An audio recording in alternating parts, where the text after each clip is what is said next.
Let me ask you something, and I want you to really think about this for a second. What did you cook breakfast with this morning? Or dinner last night? Whatever oil you reached for, that bottle that's probably been sitting in your kitchen for months, do you actually know what's in it? Do you know what it does inside your body after you eat it? Because here's something that genuinely stopped me in my tracks when I first learned it. Some of the most popular, most widely used cooking oils in America, oils that are marketed as healthy, oils that are sitting in millions of senior kitchens right now, are silently fueling inflammation, stressing your heart, and potentially affecting your brain every single day. And I want to share something personal with you. My grandfather, wonderful man, sharp as a tack, well into his 70s. He developed pretty severe arthritis and some cardiovascular issues in his later years. And when I started really digging into nutrition science, one of the first things I thought about was his kitchen. The big jug of vegetable oil my grandmother kept by the stove. The corn oil they cooked everything in for 50 years. Nobody ever told them. Nobody questioned it. I can't go back and change that, but I can make sure you have this information today. And that's exactly what we're doing.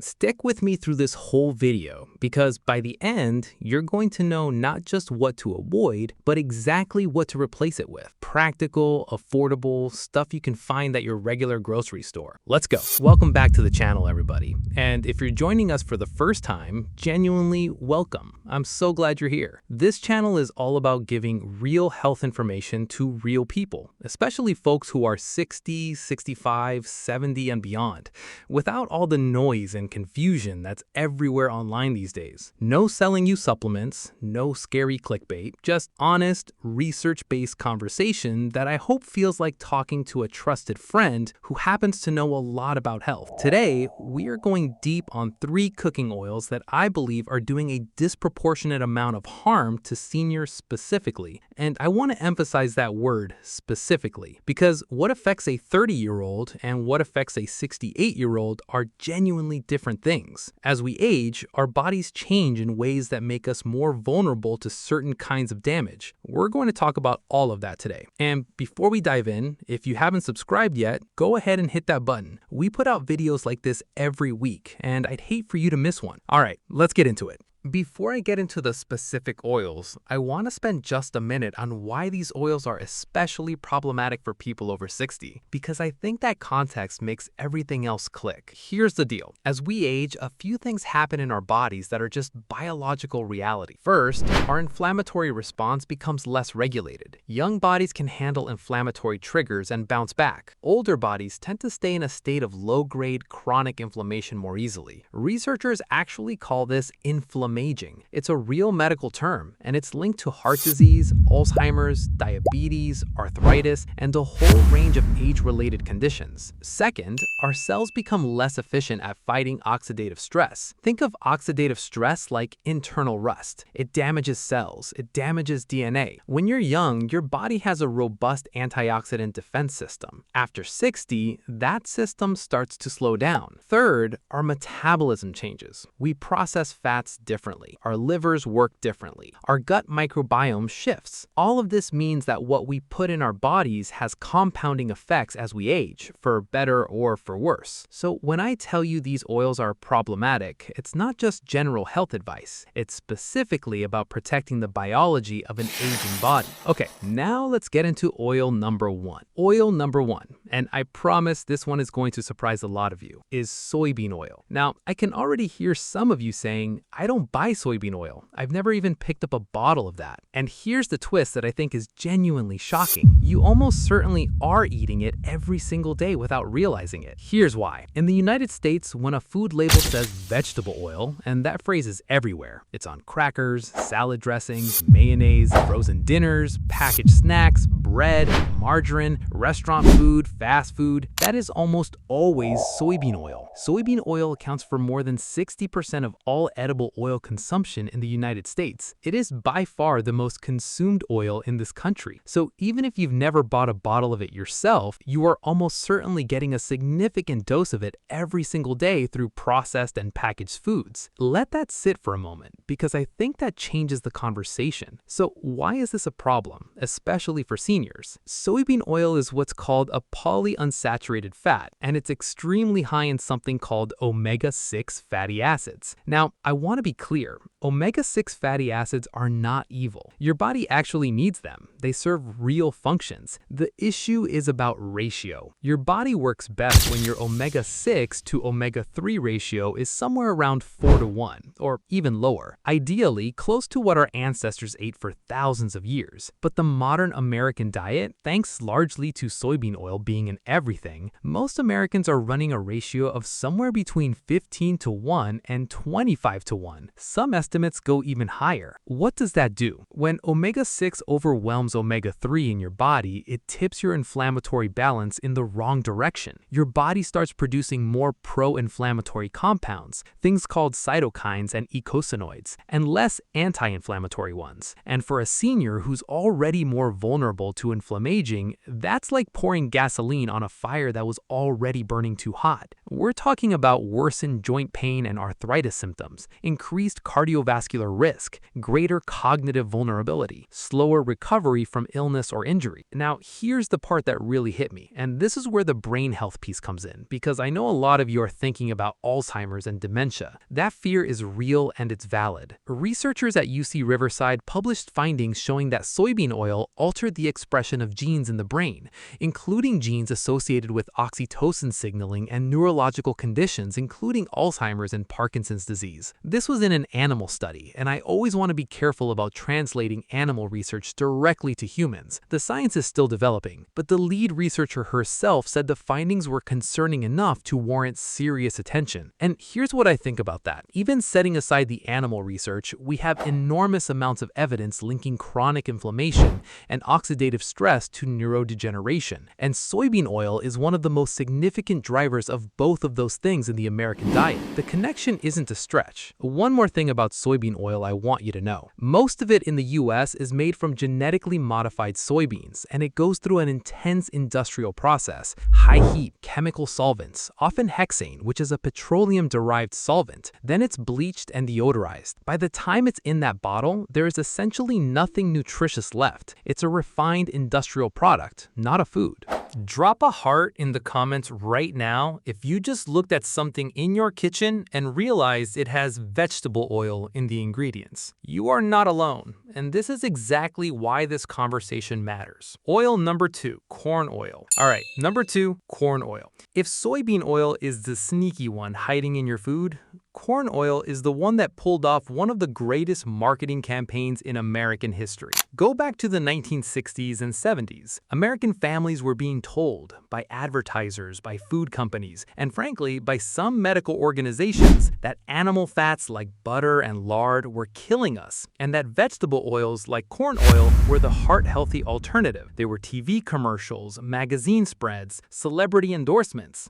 And honestly, it worked. My mother's generation completely bought into it. Your generation probably remembers those commercials. And because of that messaging, corn oil became a staple in American households, and it stayed there for decades. Here's what we know now. Corn oil is even more heavily skewed towards omega-6 fatty acids than soybean oil. The omega-6 to omega-3 ratio in corn oil is approximately 46 to 1. Remember, ideal is around 4 to 1. Corn oil is more than 10 times worse than the ideal ratio. That is not a minor imbalance. That is a massive, chronic, daily driver of inflammation if you're using it regularly. But here's the piece that doesn't get enough attention, and this one is specifically about how you cook. Corn oil has a relatively low smoke point for the temperatures people actually cook at. When you heat a polyunsaturated oil like corn oil past its stability threshold, which happens faster than most people realize, the oil starts to oxidize and break down. And when it breaks down, it releases toxic compounds called aldehydes, including one called acrolein. I want to give you an analogy that I think makes this really clear. You know how when you leave your car outside and it starts to rust? That's oxidation. Oxygen reacting with metal and breaking it down. Now imagine that same process happening inside your cells, driven by compounds from your cooking oil. That is oxidative oxidative stress, and one of the byproducts, acrolein, has been studied for its potential links to neurotoxicity and has even been flagged in research on Alzheimer's disease. Now, for seniors, whose bodies are already less equipped to neutralize oxidative damage, this matters a lot. Oxidative stress accelerates cellular aging. It contributes to the breakdown of tissues, cognitive decline, cardiovascular damage, and reduced immune function. And here you are, every single day, reheating that pan with corn oil, not knowing any of this. Now, there's one more thing I want to say about corn oil, and it's a little different from the others. A lot of corn oil is also extremely calorie dense, with zero nutritional value to show for it. When you're a senior trying to maintain healthy weight, muscle mass, and energy levels, every calorie you consume should ideally be working for you in some way. Corn oil has been stripped of every nutrient it ever had. You're getting pure calories with a side of inflammatory fatty acids and oxidative byproducts. There's no upside. Genuine moment. I had someone comment on one of my previous videos, a 72-year-old woman from Ohio. She said she'd been cooking with corn oil her whole life because her doctor told her it was better than butter back in the 80s. And she said, "Why didn't anyone update me?" That comment stayed with me because that's such a valid question. Medicine changes, nutrition science evolves, and not everyone gets the updated information. That's why I make these videos. That's why you share them with people you care about. Comment below, are you using corn oil or do you know someone who is? Let's get the conversation going. Okay, number 3. And I want to be really thoughtful here because this is the one where I get the most comments, the most pushback, and honestly, where the science is the most nuanced. Canola oil. If you've been told by your doctor or a nutritionist that canola oil is a healthy choice, I understand. That has been very common advice for the last 30 years. And I'm not here to tell you your doctor is wrong or doesn't know what they're talking about. What I am going to do is give you some information that I think fills in the gaps. And then you can decide. First, let's just talk about what canola oil actually is, because most people genuinely don't know.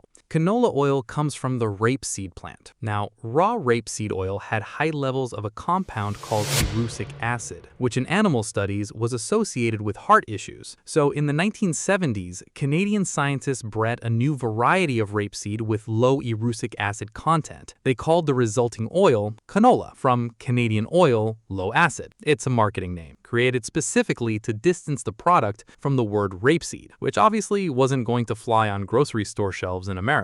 Now, here's where I want to be fair. On paper, canola oil's fatty acid profile looks okay. It has a higher proportion of monounsaturated fats, the kind found in olive oil. It has some omega-3s in the form of ALA. The omega-6 to omega-3 ratio is better than soybean or corn oil. In its raw, unrefined form, if such a thing were commercially available, canola oil would be a decent option. But here's the thing. What you are buying at Walmart or Kroger or anywhere else is not raw canola oil. It is highly refined canola oil, and that refining process is where the problems begin. Commercial canola oil is extracted using high heat and a chemical solvent called hexane, the same petroleum-derived compound I mentioned with soybean oil. Then it's degummed, bleached, and deodorized. Each of those steps involves high heat, sometimes exceeding 400 degrees Fahrenheit during processing alone. Now, what does heat do to polyunsaturated fats? It damages them. It causes them to oxidize. And here's the specific issue with canola. During high-heat industrial processing, a portion of the omega-3s in canola oil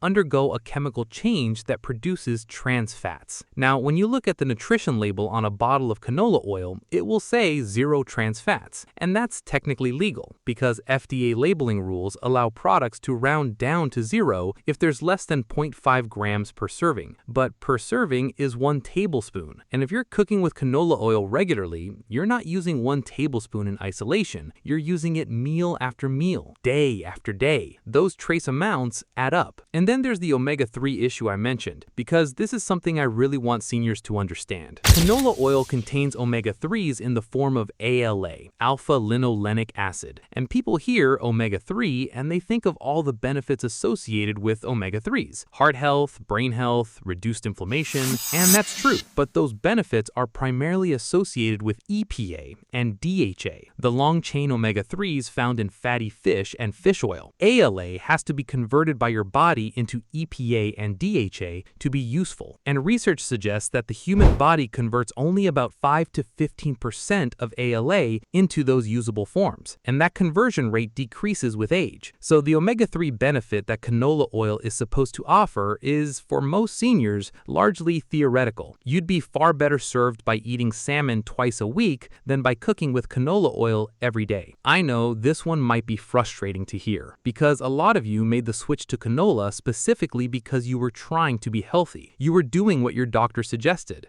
You were reading labels and making informed choices. That's not a failure. That's you caring about your health. And today, you get to care about it with better information. If this video has been helpful so far, please hit the like button. It genuinely helps YouTube show this content to more seniors who need it. And share it. Text it to your kids, your siblings, your friends in your walking group. This is the kind of thing everybody should know. Okay, here we go. This is the part you've been waiting for. And this is genuinely my favorite part of conversations like this, because it's not enough to just know what not to do. You need to know exactly what to do instead. Practical, affordable, real guidance. So let's go through your best options. Extra virgin olive oil. This is the gold standard, full stop. And I don't say that lightly. I say it because the research behind extra virgin olive oil is genuinely some of the most robust nutrition science we have. The landmark PREDIMED study, one of the largest and most rigorous nutrition trials ever conducted, followed tens of thousands of people at high cardiovascular risk. The group that added extra virgin olive oil to their diet had a 30% reduction in major cardiovascular events, heart attacks, strokes, compared to the low-fat control group. 30%. That is a staggering number.